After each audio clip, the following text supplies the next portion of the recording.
Ward number 24ના એક પ્રમુખ પ્રકાશ ખેરનારે જાહેરમાં બર્થડેની ઉજવણી કરી। હવે પોલીસ કમિશનરનું જાહેરનામું છે કે જાહેરમાં બર્થડેની ઉજવણી કરી શકાતી નથી, પરંતુ આ પ્રકાશ ખેરનારે પોતાની બર્થડેની ઉજવણી જાહેરમાં કરી અને એટલું જ નહીં, એક મોટું ટેબલ રાખીને ફટાકડા ફોડવામાં આવ્યા અને નાચકૂદ કરવામાં આવ્યું। એવું લાગે છે કે સુરતની અંદર ભાજપના નેતાઓ કોઈ કાયદા પાળતા નથી, એમને કોઈ કાયદાનો ડર નથી, એમને કોઈ જાહેરનામાનો ડર નથી। એમને એમ લાગે છે કે ભાજપમાં આવી ગયા એટલે કંઈ પણ કરી શકે છે। આ વાત હું એટલા માટે કરી રહ્યો છું કે ગોડાદરા વિસ્તારના ભાજપના કોર્પોરેટરે એક બર્થડે પાર્ટીની ઉજવણી જાહેરમાં કરી અને એની સામે કોઈ પગલાં બી નથી લેવાયા। અને નવાઈની વાત એ છે કે આ ભાજપના કોર્પોરેટરના અગાઉ અનેક વિવાદો હોવા છતાં ભાજપ એને કાઢી કેમ નથી મૂકતી, એ એક મોટો સવાલ છે। તો આના વિશે હું તમારી સાથે વાત કરીશ। મારું નામ રાજેશ શાહ છે અને તમે જોઈ રહ્યા છો ગુજરાતના સૌથી મોટા ડિજિટલ ન્યૂઝ પ્લેટફોર્મ ખબરછે.com। હજુ તો 2 દિવસ પહેલાં વોર્ડ નંબર 24ના એક પ્રમુખ પ્રકાશ ખેરનારે જાહેરમાં બર્થડેની ઉજવણી કરી। હવે પોલીસ કમિશનરનું જાહેરનામું છે કે જાહેરમાં બર્થડેની ઉજવણી કરી શકાતી નથી, પરંતુ આ પ્રકાશ ખેરનારે પોતાની બર્થડેની ઉજવણી જાહેરમાં કરી અને એટલું જ નહીં, એક મોટું ટેબલ રાખીને ફટાકડા ફોડવામાં આવ્યા અને નાચકૂદ કરવામાં આવ્યું।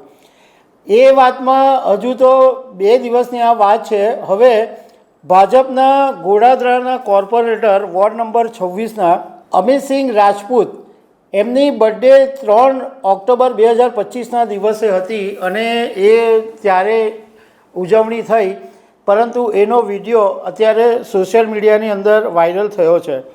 હવે આ વોર્ડ નંબર 26 છે, એમાં ગોડાદરા, ડિંડોલી આવા બધા વિસ્તારો આવે છે અને અમિતસિંહ રાજપૂતની જે બર્થડે છે એ ધ ગ્રેટ મરાઠા ગ્રુપ દ્વારા ઉજવણી કરવામાં આવી અને જાહેર સ્ટેજ ઉપર ફટાકડા ફોડવામાં આવ્યા અને અમિતસિંહ રાજપૂતની એકદમ ધારદાર એન્ટ્રી પણ કરવામાં આવી। તો આવો એક મોટો તાઇફો કરવામાં આવ્યો। હવે આ અમિતસિંહ રાજપૂત છે એ અનેક વિવાદોની અંદર અગાઉ સપડાયેલા છે। જુલાઈ 2024ની અંદર સુરતના એક બિલ્ડરની સાથે મારામારીની ઘટનામાં એમની પર આરોપ હતો। આ બિલ્ડર પાસે 95 લાખ રૂપિયા વસૂલવા માટે અમિતસિંહ રાજપૂતે 4 કરોડ રૂપિયાની દુકાનો પોતાના નામે લખાવી દીધી હોવાની ચર્ચા અખબારોની અંદર થયેલી હતી।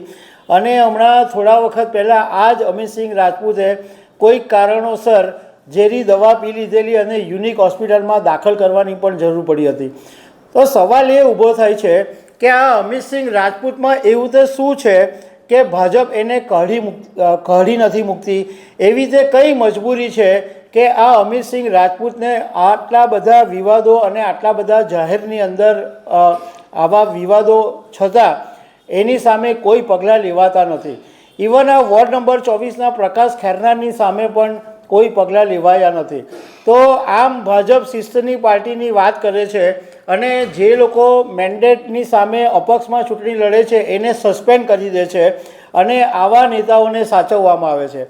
નવાઈની વાત એ છે કે આ અમિતસિંહ રાજપૂત અને પ્રકાશ ખેરનાર બંનેનો જે મત વિસ્તાર છે એ કેન્દ્રીય જળશક્તિ મંત્રી CR પાટીલનો મત વિસ્તાર લાગે છે અને ધારાસભ્ય સંગીતાબેન પાટીલનો આ મત વિસ્તાર લાગે છે, પરંતુ એમ છતાં આની સામે કોઈ પગલાં લેવાતા નથી।